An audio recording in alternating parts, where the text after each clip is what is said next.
on People in the News. 6 months after the attacks on America. Which way to go? Survivors dealing with life and death.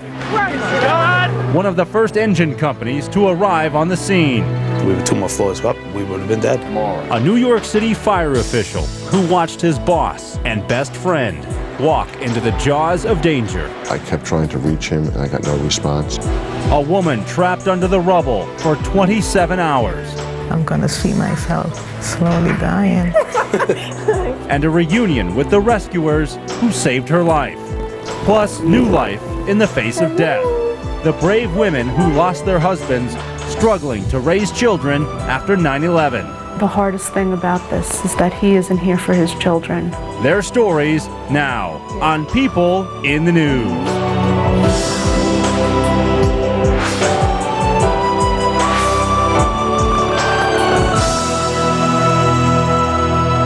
Hello and welcome to People in the News. I'm Paula Zahn.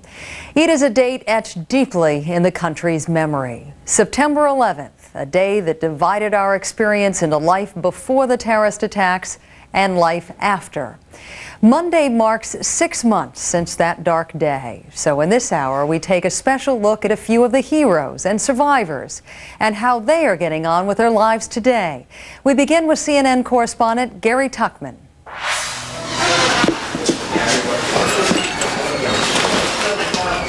For New York City firefighter Damian Van Cleef, the second Tuesday of September started as a routine morning. I was just coming into work. I just relieved someone else. They went home and just doing what we do every morning. He and the other firefighters of Engine Company 7 reporting for duty that day had no idea of the drama about to unfold. Their station stood in the shadow of the World Trade Center. The lieutenant's test was coming up in October. So we were up in the room studying when the run for the gas leak came in. While out investigating that gas leak, they noticed something that was anything but routine. I heard a vibration, and then we all looked up and saw the plane. Something was wrong. You never see a plane in downtown Manhattan, especially that low. I could see almost every detail on the plane. That's why I knew it was way too low. The firefighters watched in shock as the plane slammed into the North Tower of the World Trade Center. By the time we actually realized what was going on, we pretty much threw all our gear on the rig and we started to respond down to the Trade Center. Engine 7 was one of the first companies to arrive on the scene. I remember taking an extra couple of seconds before running in to make sure we had everything and make sure we were ready to go because this was going to be a big one. Janelle Guzman was working on the 64th floor for the Port Authority of New York and New Jersey when she felt the building shake. I was scared. I mean, the building shake, and they said an airplane hit the building, but I had no idea where the building was hit. The North Tower was hit between the 96th and 103rd floors. While the tower blazed above, the 30-year-old Trinidad native was told by Port Authority officials to stay put.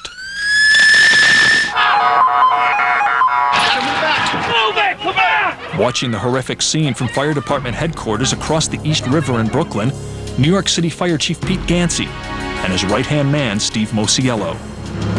We saw the smoke billowing, the fire, and that people were in trouble. People out there were definitely in trouble. They raced across the Brooklyn Bridge in Chief Gansey's car. Also with them, Danny Nigro, then the fire chief of operations. I said to Pete, this is going to be the worst day we've ever had. And little did I know, it was even worse than I imagined. The three made it to the scene in less than 10 minutes. Gansey immediately set up a command post on the ramp to a garage near the North Tower. We were standing with the chief and we heard somebody yell, you know, there's another plane. I didn't see it immediately. Then it came into range of my hearing and I heard it and it sounded louder and louder and louder, and there it was, went right into the building, into Tower 2.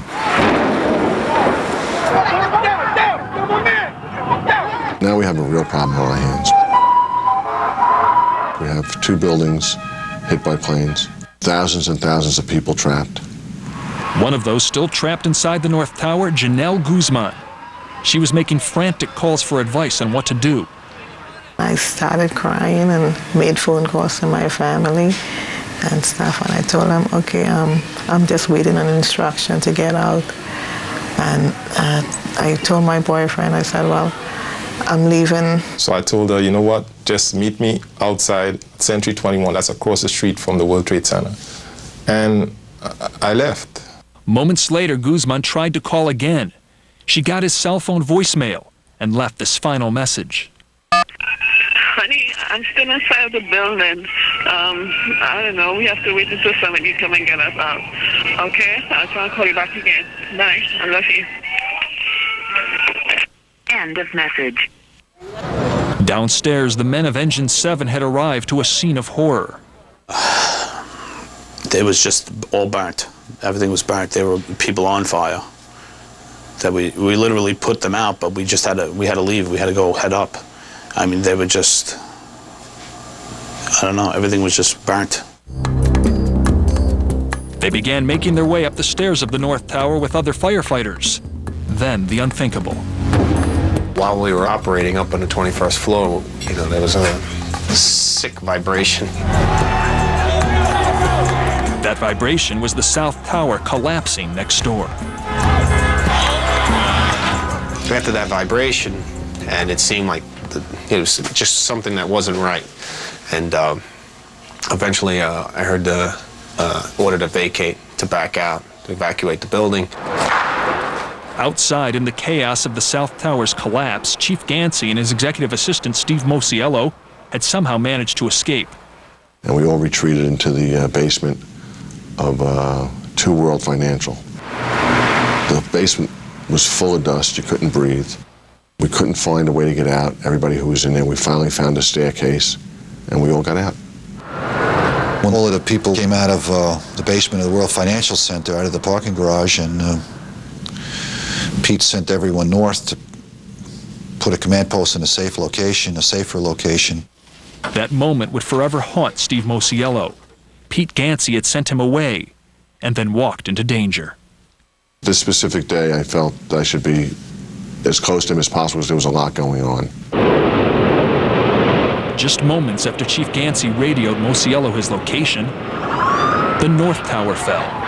Get out! Get out! Come on, Tower, just come out! I was thinking the worst. I was honestly thinking the worst at that point. When People in the News continues, dealing with the disastrous aftermath. I kept trying to reach him, and I got no response.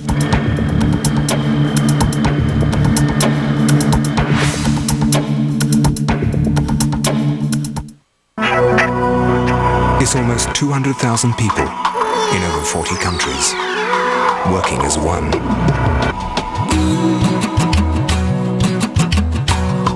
It's 10 inventions every business day. And not all of them automotive. It's going from the Indy 500 to the Fortune 500. It's Delphi, where slowing down is not an option. Gotta go. For the courageous New England Patriots, the forecast turned out super. 30, 25, 50. Share the thrills with Sports Illustrated and the great new NFL Films video, The New England Patriots Super Bowl 36 Champions, on your choice of either VHS or DVD. Plus, this hardbound Sports Illustrated commemorative. This individually numbered classic captures the Patriots in championship style. Both are free with your paid subscription to Sports Illustrated. Now for an inside look at the miraculous season of the New England Patriots, free with your paid order of 55 issues of Sports Illustrated for only $1.59 an issue. Save over 50% off the cover price. This Super Bowl football, designed exclusively for Sports Illustrated, is also free when you use your credit card. It's a super collectible you can't get anywhere else. Call now and get all 3 free with your choice of either VHS or DVD. This is where the action is. Sports Illustrated. Get into it. Over a decade ago, Saddam Hussein lost the mother of all battles. States. Iraq's army is defeated. Our military objectives are met. But long after that war ended, the conflict with Saddam Hussein goes on. The fundamental obligation was on Iraq to hand over the weapons. They never did. Will Iraq be the next target on America's new war on terrorism? CNN presents The Unfinished War. CNN Sunday, 7 Eastern. Monday, 6 months later, take a look at how the attack on the Pentagon has changed the way our military does business. Live from the Pentagon. Then investigating the attacks, what we've learned so far, and what lies ahead on The Point, Monday on CNN. American troops have been in the most ferocious fighting since the war began. Now CNN's Martin Savage takes you into the action. A special CNN report, the Battle of Shai Kot. CNN Sunday, 10 Eastern, 7 Pacific. Welcome back to People in the News. Here's Gary Tuckman.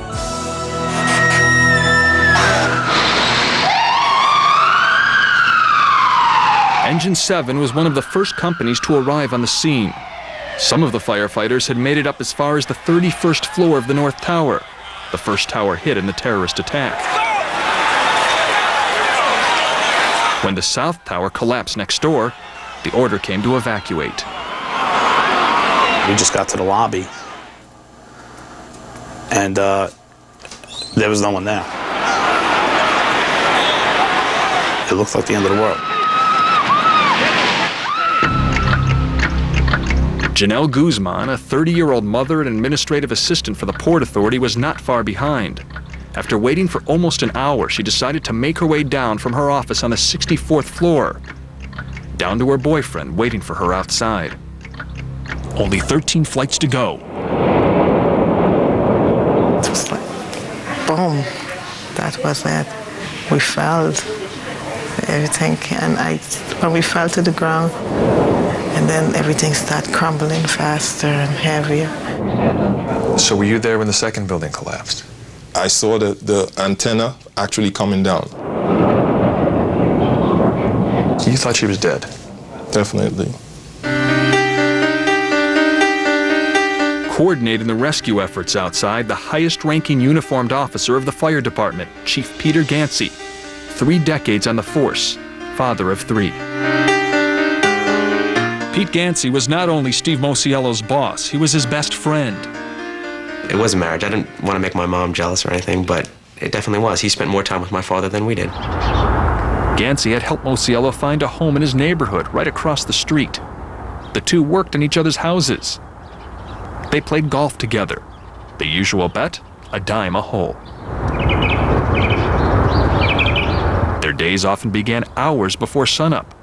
They would then drive into work together. I would get up early in the morning, 4:15, put the coffee on, open the back door for my deck, go take my shower, do my routine, and I'd come down, he'd be sitting there waiting for me. He'd be drinking his coffee and smoking and doing whatever we did in the morning. But September 11th was no ordinary day.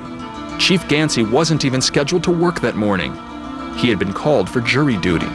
We were passing one of the parkways that would have brought us towards the courts. I said, do you want to go to jury duty and make an appearance? He said, Steve, I have so many meetings today. We just can't get there today. That morning would be the last one they would spend together. After Gansey ordered Mosiello away to get backup, the fire chief began walking toward the debris of the South Tower's collapse. Moments later, the North Tower fell, burying him under 4 feet of rubble. Both towers were gone, and so was Steve Mosiello's best friend. I kept trying to reach him, and I got no response. It was so eerie because the chaos of radios at a fire scene, there's always conversations going on. And after that building came down, you heard absolutely nothing. Nothing at all. Janelle Guzman remembers the silence too. She had dropped 13 floors, surviving the collapse of the North Tower. But her head was pinned between 2 concrete pillars, her legs trapped in a staircase. I waited to see if I hear anybody call out anything. I heard nothing. The light peeking through the concrete eventually gave way to darkness. I think I was going to die because when I saw that it became dark and no one came and I'm not hearing any noises nowhere around, it's like, no, I'm not going to make it. I'm going to die here. I'm going to see myself slowly dying. By dusk, one by one, the firefighters of Engine 7 began to find their way back to home base. The entire team had escaped the North Tower with just minutes to spare before the building came crashing down. You know, everything happened so quick. I mean, that building came down, I think, literally in 10 seconds, and I was able to run maybe 1 block. Engine 7 escaped without losing a single person. If we were 1 more floor, if we were 2 more floors, what would have happened to us? I said, I believe if we were 2 more floors, well, we would have been dead. Pete Gansey was not as fortunate. Steve Mosiello helped recover his friend's body from the rubble. It was up to Mosiello to give the Gansey family the bad news. Here I am, his best friend, his closest friend, his aide, his executive assistant, his driver, everybody, and I'm standing before them and he's not. When People in the News continues, it's Janelle Guzman's dark hours trapped beneath tons of concrete. I asked God to show me a miracle and to show me a sign that I'm going to get out of here today and not the next day. And the painful struggles of moving on. I play that day over every day that I'm awake. That day gets played out in my mind.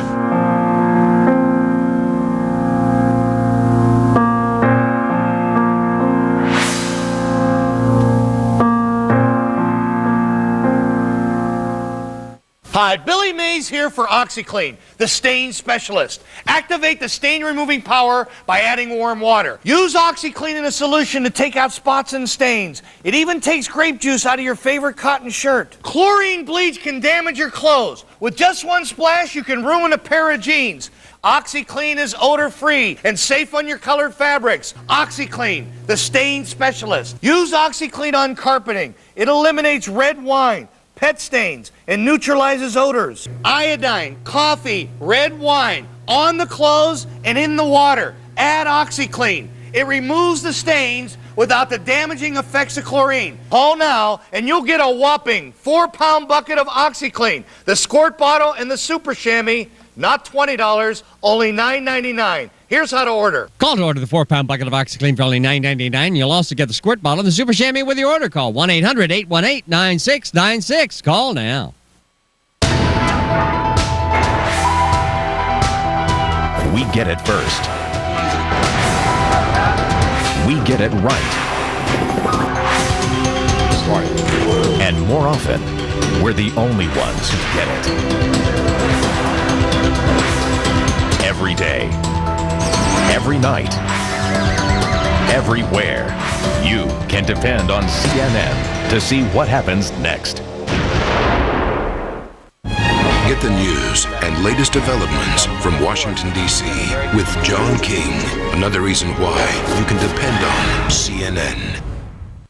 Somewhere out there, your team is taking the ice. And you can be there, coast to coast. Now Sports in Demand brings your team home. With NHL Center Ice on digital cable, you can choose from up to 35 out-of-market games a week. Don't miss out on this great deal. Call today and get a special low half-season price. You can either fly to a different city every night or pocket the airfare and get NHL Center Ice. Don't miss this special low price. Call now. Time we laugh, anytime we play, anytime things just won't go our way, anytime we're together face to face. Anytime's a good time for a burger made the IHOP way. Big, juicy, and topped off with all your favorites. So come enjoy a tasty burger at IHOP anytime. And anytime's a good time. Anytime's a good time for IHOP. This is CNN. Welcome back to People in the News. Here's Gary Tuckman.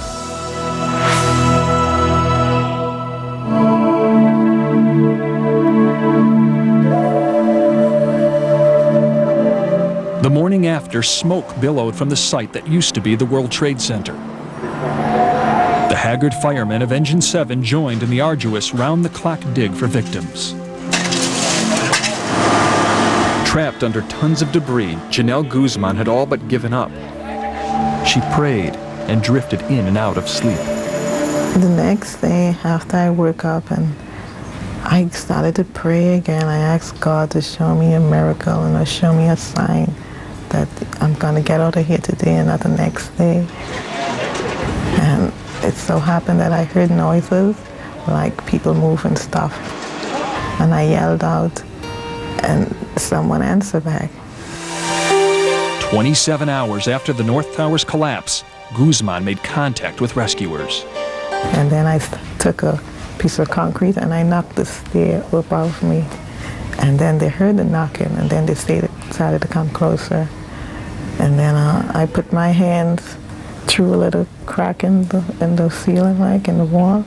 And I felt the person hold my hand, the fireman held my hand. And he said, "I got you." And I said, "Thank God." Her legs were crushed, her eyes swollen shut. But Janelle Guzman was clear of the concrete, the dust, the darkness. She would be the last person pulled alive from the wreckage. The phone rang. Roger McMahon said, "Yeah, we need you to come to Bellevue Hospital. We found Janelle Guzman." I was like, "Okay," and I hung up. But then it hit me. What are you calling me for? Is this good or bad news? Is she alive or dead? Am I going to view a dead body or a living body? So you didn't even know? I didn't know. At the hospital, McMillan did not immediately recognize his girlfriend, her face distorted from swelling. What did you say to her? I cried. We both cried.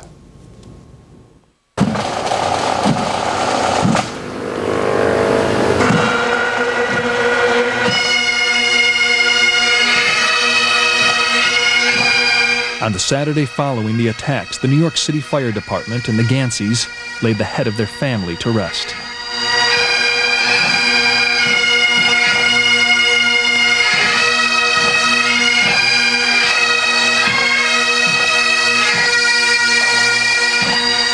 Along the 15-mile procession from the church to the graveyard, civilians and firefighters lined the route, paying their respects to a leader, a neighbor, a best friend.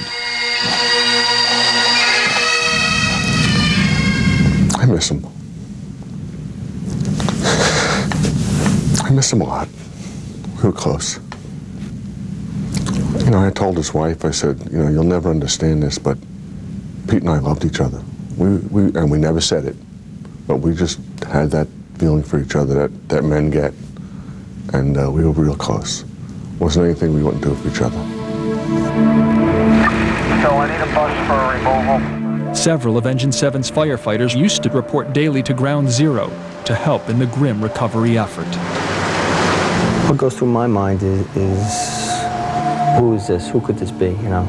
I've lost quite a few close friends, you know. I think to myself, is this one of my friends, you know, close friends that I've worked hand in hand with?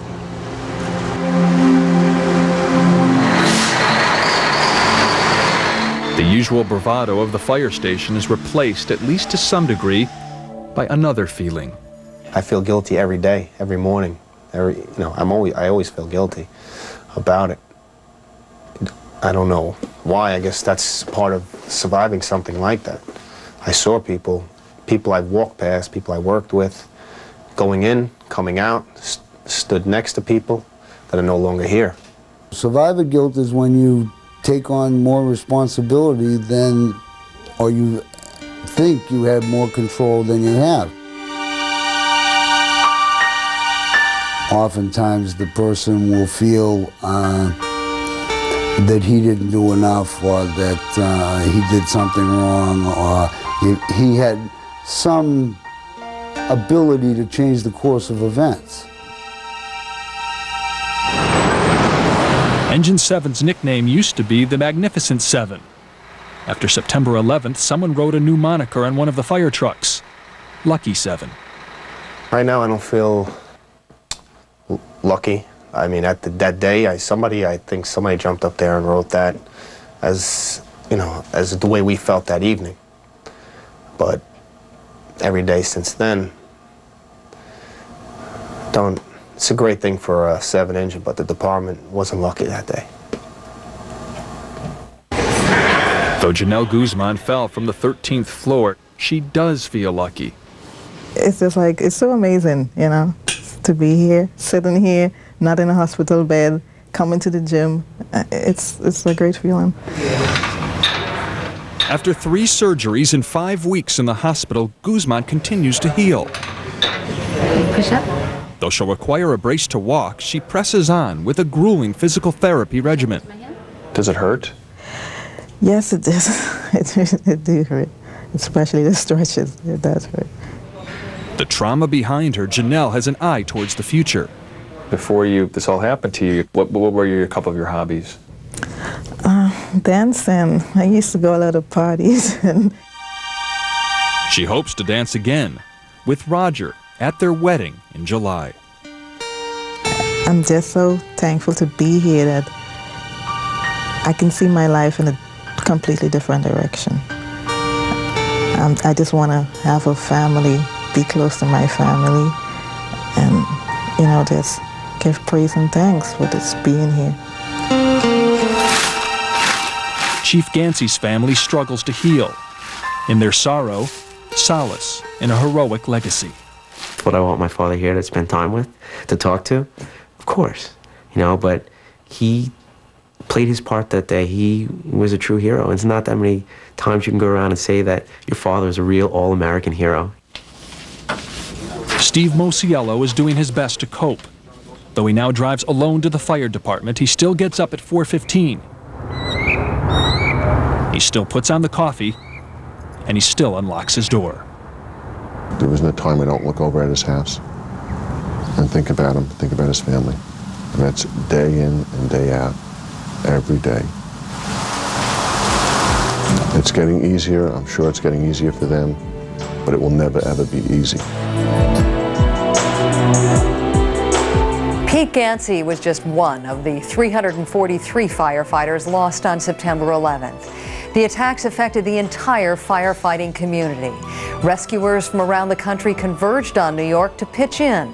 And 2 of those rescuers found Janelle Guzman in the debris. They didn't know if she survived until much later.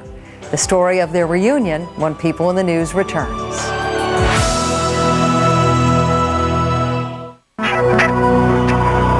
It's almost 200,000 people in over 40 countries, working as one. It's 10 inventions every business day. And not all of them automotive. It's going from the Indy 500 to the Fortune 500.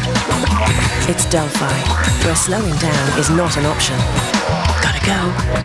Tomorrow, Hollywood comes together for one very dramatic night. I couldn't be prouder. Acting is the only thing I ever wanted to do. Praise to my fellow actors. Because the tears are real and everything is straight from the heart. This is for you, Mom. We're extremely lucky to have each other. I thank you all so much.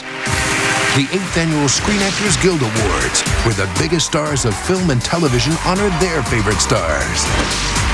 See it tomorrow night at 8, only on TNT. Thank you, actors.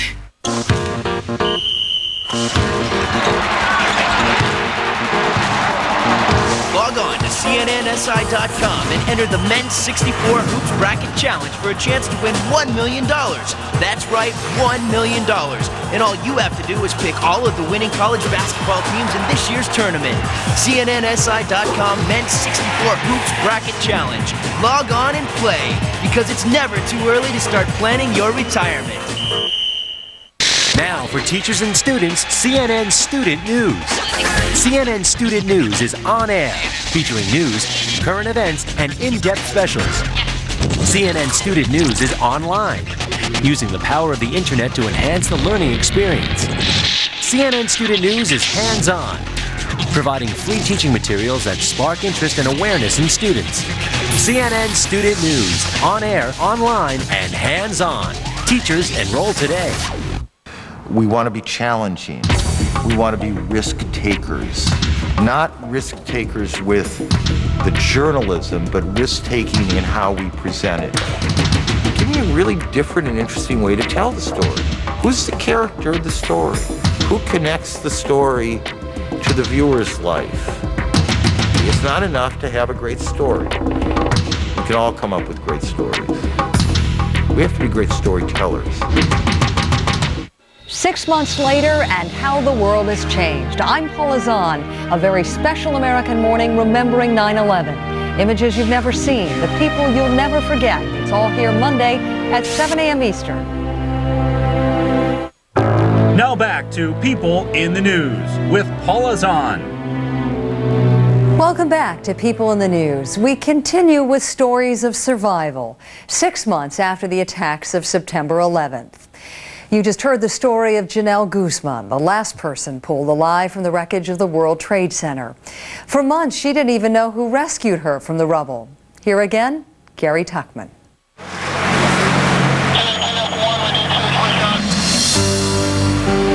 She survived a choking avalanche of concrete and dust, buried alive in total darkness. Janelle Guzman lay wedged in the rubble for 27 hours until rescuers finally heard her cries. On the scene, Brian Buchanan, a former Marine, and Rick Cushman, a National Guardsman. They had rushed down to New York from Boston on September 11th to help with the rescue efforts. Both were attached to the Pittsfield, Massachusetts Emergency Management Agency. Guzman was pulled from the wreckage, fire still burning below her. She was found near 2 missing firefighters, both of them dead. When she came out, I never got her name, never knew who she was, didn't know if she made it. Just before the rescue, Rick Cushman took these pictures from Ground Zero, including this shot, showing the very pile of rubble that covered Janelle Guzman. Months later, while watching our original report on CNN, Rick Cushman and Brian Buchanan learned of Guzman's fate. Hello. Hi. Exactly 100 days after the attack, we reunited Janelle Guzman with her 2 rescuers. When I saw her on the TV and, you know, going through the exercises, I about lost it. It was a beautiful thing. It really was. And it's even better sitting here with you now. The rescuers filled in some of the blanks in Guzman's shaky memory. The reason you were found was actually because they spotted a fireman's jacket. And the basic rules that firefighters take care of their own, so a firefighter went up to get him, and that's how you were found. Just as she got to me, she sort of opened her eyes and looked up and you know, kind of asked me if she was out yet. And I said, you know, you're just about there, you're good to go. You know, just hold on just a few more minutes and you'll be all right. And Janelle, do you remember saying that? Yeah, I can remember saying that. Do you remember that face? No, I can't remember the face. I had less hair. I can't remember the face because, I mean, as much as I opened my eyes, the dust, my eyes would, you know, I could barely see it with this cloud. Her eyes were shut very most of the cloudy. time. Now Janelle Guzman can see her rescuers clearly. They are moved and amazed by her survival. You have got to be the luckiest person I've ever seen in my life. Lucky and grateful. After hours of horror and months of recovery, Janelle Guzman expressed heartfelt gratitude to her rescuers. They are my angel. To me, they are an angel to me because as much as I want to forget it, I know I can. I know it's going to live in my memory for the rest of my life.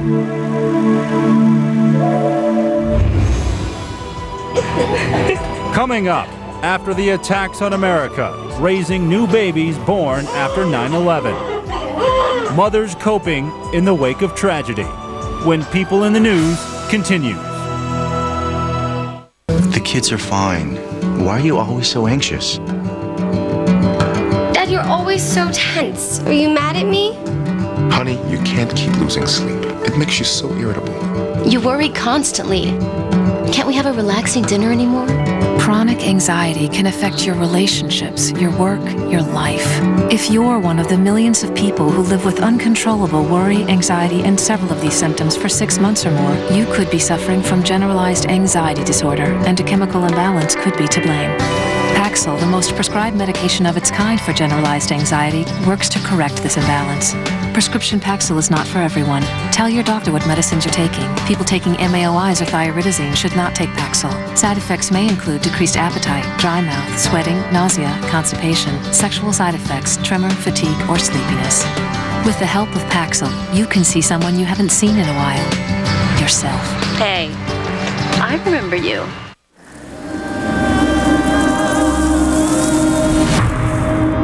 I am one of the many people. We used to think they're frequent, persistent heartburn. It's just plain old heartburn. But if you've treated your heartburn, changed your diet, and the pain still comes back 2 or more days a week, it could be from acid reflux disease. And over time, that acid churning up can wear away the lining of your esophagus.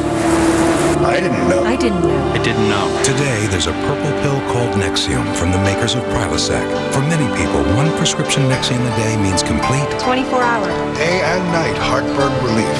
And Nexium is also proven to heal erosions in the esophagus caused by acid reflux. Only a doctor can tell if you have this damage. Other serious stomach conditions may still exist. The most common side effects of Nexium and Prilosec are headache, diarrhea, and abdominal pain. Talk to your doctor and call this number for more information and a free trial offer for Nexium. Relieve the heartburn, heal the damage.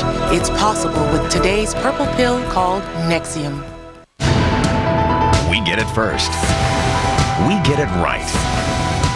And more often, we're the only ones who get it. You can depend on CNN to see what happens next. His city and our nation were changed forever. Now, 6 months later, join CNN's Will Obey for a candid interview. I would try real hard not to cry in public, but I just couldn't help it. Rudy Giuliani, as you've never heard him before, on Pinnacle, 6:30 Eastern, CNN Sunday. Now back to People in the News with Paula Zahn. Her husband, Todd Beamer, became a national hero for his effort to stop the hijackers of United Flight 93. Now, Lisa Beamer is perhaps one of the best-known faces directly touched by September 11th. The single mom refuses to dwell on the tragedy. She fights to keep hope alive for her 2 young boys and a newborn daughter her husband never got to see. Here's Sharon Collins. Hi, Morgan. Look at all that. Look at all that hair. When Morgan came out, she had this full head of dark hair, and she's unmistakably Todd's daughter. For mom, Lisa Beamer, choosing a name for newborn Morgan Kay was an easy decision. Well, Morgan's Todd's middle name and Kay's my middle name, so we took the best of both of us and put them together. On January 9th, Beamer gave birth to a 7-pound baby girl. It was her 3rd child. Wow! Son David is 4 and little brother Drew is 2. What's this, Drew? But this delivery was different for Beamer. It was a poignant difference between what it was like to bring home David and Drew and what it was like to bring home Morgan. There was a big hole there. What's missing is husband and father Todd. Todd Beamer was 32 when he died on September 11th, a victim of the terrorist attack and crash of United Flight 93. He apparently died a hero, overthrowing the hijackers and possibly thwarting an air crash into the White House or Capitol. He did what Todd would normally do, and he took some action. I thought he remained calm, and I thought he maintained his faith, and I thought he had his family in his mind. For Todd and Lisa Beamer, life revolved around family and religion. The couple met and dated at Wheaton College, a co-ed Christian school northwest of Chicago. In 1994, they married and started a family in New Jersey. Todd taught Sunday school. He was also a top sales performer for Oracle Corporation. Last year, he earned a 5-day trip to Italy with his wife. The couple had just returned home on Monday, September 10th. We came home and Todd unpacked from Italy and repacked to go to San Francisco and went to bed never knowing what the next day would hold. Minutes before United Flight 93 crashed into the countryside, Todd Beamer called an airphone operator. He told the operator that he and some other people on the flight were deciding to jump on the hijacker with the bomb strapped around his waist. And the last thing the operator heard Todd say at 10 a.m., 15 minutes into the call, was, "Are you ready? Let's roll." Familiar words for Lisa Beamer. That was a phrase that he used all the time, especially around our boys. On September 20th, President Bush saluted Lisa Beamer in his address to Congress. He later made Todd Beamer's last words a battle cry to the nation. We will no doubt face new challenges, but we have our marching orders. My fellow Americans, let's roll. And Lisa Beamer has taken her own stand against terrorism. On October 19th, she retraced her husband's path. She took the same flight, Newark to San Francisco, he did just 38 days earlier. Her symbolic trip gained national attention. Storms come and go. Lisa Beamer says comforting others helps her carry on. She keeps busy with speeches, television appearances, and work for the Todd M. Beamer Foundation, a charity that helps children who lost parents in the September 11th attacks. But for Lisa Beamer, the most important thing is to make sure memories of Todd, husband, father, you don't like it so much? and hero, never fade. And I've kept a good collection of all the chronicles of things that have happened since September 11th. My most important thing for now is just to keep his memory alive for them. Lisa Beamer is just one of some 50 women widowed by the terrorist attacks who have given birth since 9/11. And People magazine recently brought 31 of them together for a poignant cover story. 2 of their stories now. Here again, Sharon Collins. Farkad. His name is Farkad, and Farkad, it means name of a star, name of a scholar. He was born by cesarean section on Thursday, September 13th, 2001, to Barahin Ashrafi, a widow, for just 2 days. When I saw him first time, for me always, especially eyes, he looks like his dad. Mohammed Chowdhury left for work that Tuesday in early September and never came home. He was working on Windows on the World. It was 106th floor. He was banquet server over there.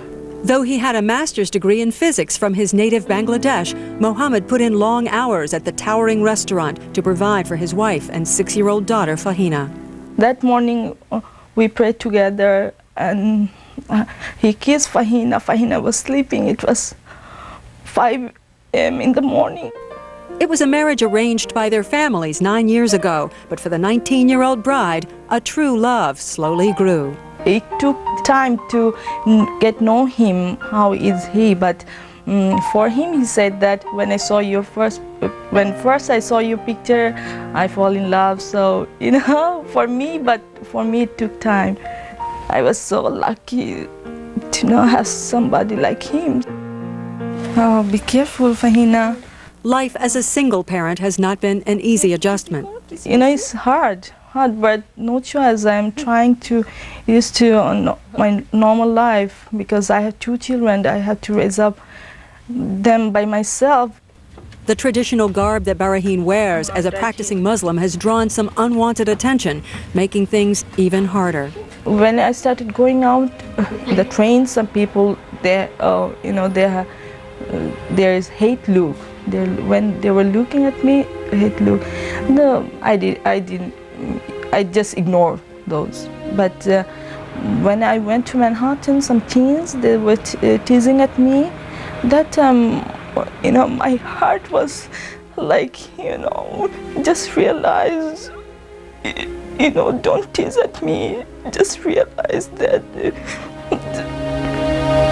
what's going on. They don't know what's going on to me. Oh, you're too excited. Despite the intolerance she's faced, Barahin is determined to raise her children differently. Just respect all other religion people. You'll practice yours, she'll practice hers, but respect each other religion. That's the way I want my son, my daughter to grow up like that. And to grow up knowing their father. But the hard part may be what to say to Farkad. When first he will start talking, I'll show him the picture. And he'll definitely he's gonna ask me, where is Daddy? C-D. Where's Daddy? Is a question that Andrea Russin knew she would have to face when she came home to her 2-year-old son Alec last September. Betty Bye, is that what you're singing? Betty Bye! She had given birth to his sisters, Ariella and Olivia, just 4 days after 9/11. I was hoping that Steve would be, that we would find him and I would be able to bring these babies to him. An explosion underground in the garage. After the first World Trade Center bombing in 1993, Andrea's husband Steve managed to escape, descending 104 flights from his Cantor Fitzgerald office. But any hope Andrea had this time around was shattered by pictures she saw in the hospital after her twins were born. I was very upset and I started screaming. One of the nurses said that I should write down what's going on and I should write down my feelings. The only thing that I could think to write down was how I was going to explain this to Alec. Alec, Daddy loves everything about you and everything he did with you. Please always know this. The result is Where's Daddy, a 20-page children's book that Andrea hopes to publish in honor of her late husband. I generalized it to what all the children needed to know. Not graphic, but that their daddies worked in a very special place, in a special city. The news that Andrea would be having twins took Steve Russin by surprise. He was very, very nervous because he knew that he was really good with one child. Go! Yay! But it didn't take him very long to get used to the idea and get excited by the idea. We're very lucky that we have on a videotape him talking about the girls. Hey Alec, can I ask you another question? Can I interrupt for a moment? How many babies are we having? 2. That's going to mean so much to the girls when they grow up. And for Andrea, her baby girls themselves are a living legacy of Steve. Olivia looks just like him as a baby. When you see Steve's baby picture, he had such a round face and round eyes, and she looks exactly like him as a baby. Ariella has Steve's activity level. She's ready to get out there and start playing ball tomorrow. She's him physically. Yay! Clapping hands! He was full of life. That's what I kept saying. I can't believe that somebody that's so full of life could possibly die. He brought life to this house. Now, the new lives in the house are providing some solace. Having the babies keeps me busy. Little girl, change into your PJs.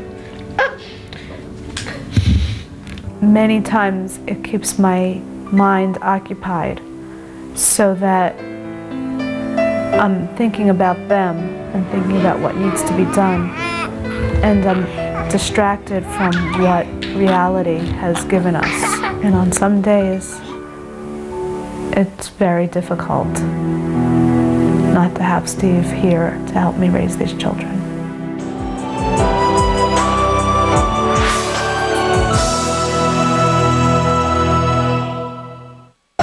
Over a decade ago, Saddam Hussein lost the mother of all battles. Iraq's army is defeated. Our military objectives are met. But long after that war ended, the conflict with Saddam Hussein goes on. The fundamental obligation was on Iraq to hand over the weapons. They never did. Will Iraq be the next target on America's new war on terrorism? CNN presents The Unfinished War. CNN Sunday, 7 Eastern.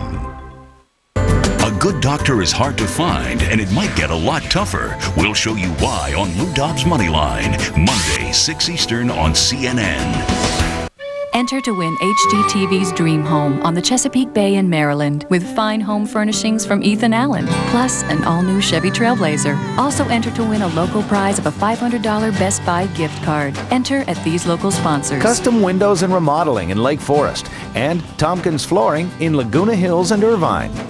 Brought to you nationally by Chevy Trailblazer, Sherwin-Williams Paint Stores, and these national sponsors.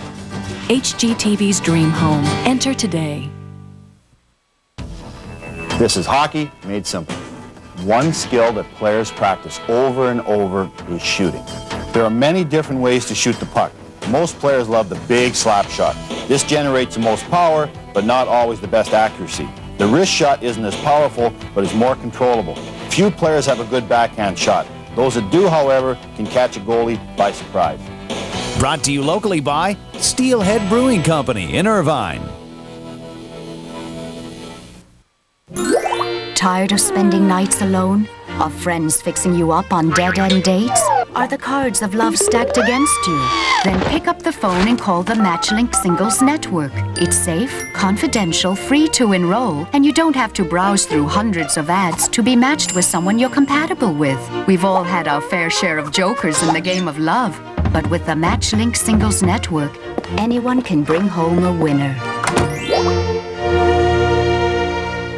Requires all advertisers to provide reasonable support for advertising claims before they are made.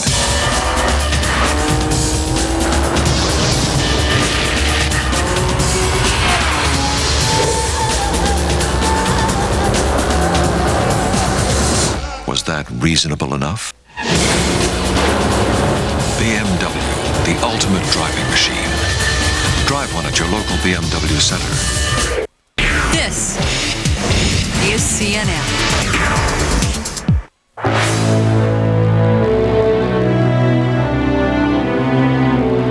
The cleanup at Ground Zero is expected to be completed by early summer. But beyond the cleanup, what next?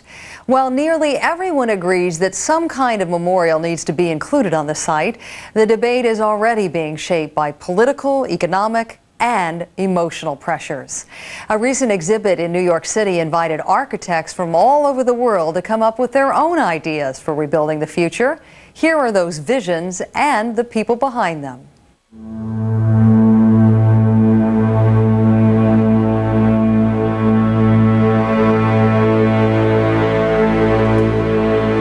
A Boeing 767 full of fuel and the blood of innocence, arcing sharply in the blue sky over Manhattan on September 11, 2001, ended the reign of the skyscraper.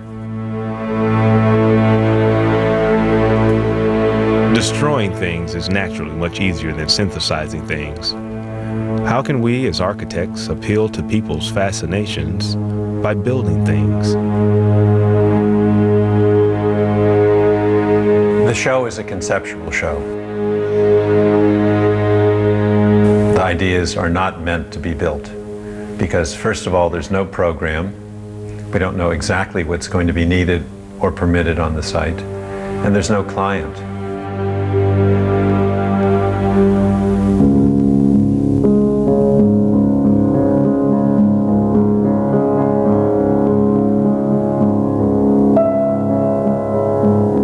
Dear Max, when you asked me to design a new World Trade Center, I said no, I can't, because it is too early to make final decisions. But you convinced me to give at least my thoughts sketching. A new Tower of Babel is not needed, but I think that there must remain a sign for memory.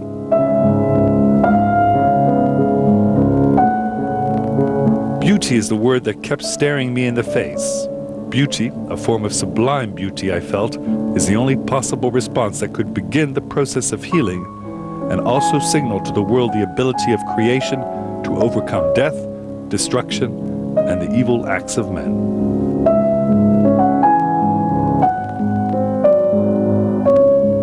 After much internal debate, I have concluded that to not build on this site, despite the scope of the tragedy and the human loss and pain that occurred on that day, would be a form of defeat.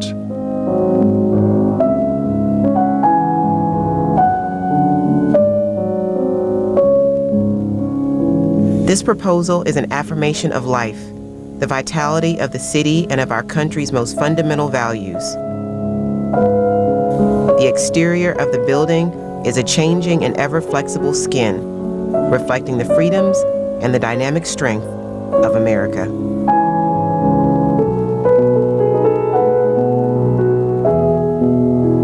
This is very possibly the first time in the history of the United States that the American public understood the symbolic, economic, political importance of architecture.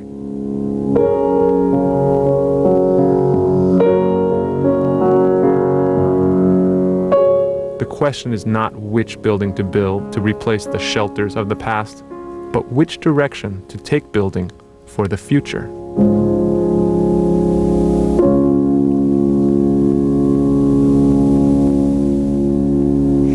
It may be years before we know what will permanently stand in the place of the destroyed World Trade Center towers. But for 1 month, beginning on Monday, 2 powerful beams located just west of Ground Zero will shine upwards over Lower Manhattan. This tribute of light, as it is being called, is made up of some 88 searchlights that will be powered up every night in memory of the victims and the heroes of 9/11. And that wraps it up for this special edition of People in the News. Thanks so much for joining us. I'm Paula Zahn. And please join us again next week for a look at the life of the actor who could win back-to-back Oscars, real-life Hollywood tough guy Russell Crowe. And be sure to join me for American Morning, Monday through Friday at 7 a.m. Eastern. Until then, have a great week. Thanks again for joining us.